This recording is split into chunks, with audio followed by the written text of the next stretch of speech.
$37. Gorgeous cinematography. And I really liked the story of this. And I liked what they did with the twist at the end. I thought that was clever writing.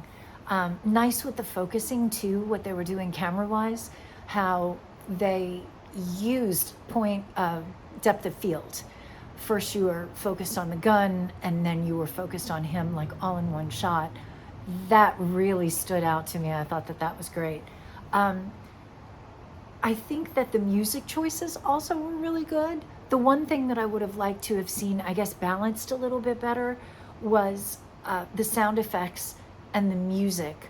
I think it could have been lowered a little bit in the mix with the dialogue. It seemed a little loud, but other than that, this was a great film. I really like $37.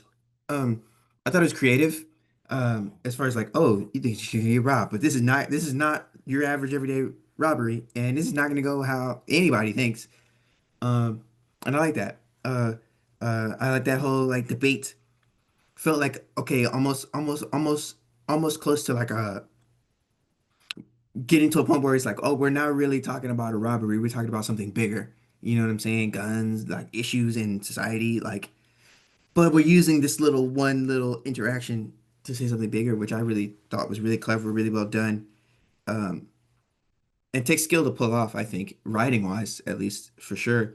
I also like the ending. My teacher used to always say, especially in short films, like you wanna, especially in short films, you wanna like leave them with like something, leave them with like a punch, like a reveal or a twist or something that's like a flourish at the end. And I think y'all nailed that here. So great job. This had a lot of humor in it for being such a dramatic film. I actually expected her argument to work. I didn't think he was going to shoot her, so it kind of shocked me when she did get shot. And when she had a bomb in her purse, that also shocked me because she was holding up a cross. So I really expected him, when he ran off, instead of money, that there'd be a Bible in it or something, just because of how she was talking. The fact that he shot her son over $37 and this was revenge makes it so much better. It's kind of bittersweet. It really is a nice film for that reason, that it's a bittersweet revenge. She lost her life for it, but she was mourning for her son. Her son was clearly all she lived for. And she got her revenge. She quite literally blew the guy to smithereens. But this is a film that was very unexpected for the humor. We're talking with it back and forth between the mugger and this woman, where she was trying to reason with him, and at first you think she is going to be able to, only for him to shoot her and run off, and for her to get her revenge. It was very nicely done. We see a woman walking on the street in the dead of night when a gentleman comes up and points a gun at her, asking for her purse. They get in this interesting, just wisdom inflicted conversation. She has this sense of curiosity, of trying to get in the robber's head, of just incessantly asking why. Why do this? She makes a comment of, is it worth kill or be killed over $37? And we see our robber get wound up in emotion and just need to choose violence in order to fill this insatiable need that is a hole that's never going to be filled. Now, during this time, we are feeling with our leading lady. As she's having this conversation, she's being calm, collected, a little frightened, but she's holding on strong.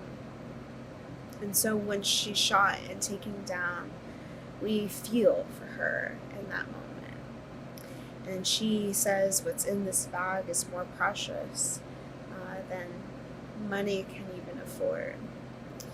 And so he's thinking that he's about to hit a payload, the mother jackpot, only to find a photo inside. And within this photo, it flashes back to the robber's memories of a previous crime that he had committed. He recognizes the gentleman in the photo, and by doing so realizes that there is a connection between the two. They are related. And in doing so, he makes this snide comment of, they're both fucking idiots, until he looks in the bag and finds that he himself is the idiot. What is so spine-chilling and really brings this home is as we hear the explosion, we are then panned back to the mother just slowly bleeding out, losing her life on the ground. And we get this really still moment throughout the credits, watching life leave her. And we zoom in after the fact because we see that there's just a smirk and a smile on her face. With this notion of kill or be killed, she knew the risk that she was going to take when she went to go meet the killer of her son, or killer of her family member. And she knew the risk that she was going to take, and that satisfaction of making sure that he was taken out also in the process brought her happiness and gave her peace in the end.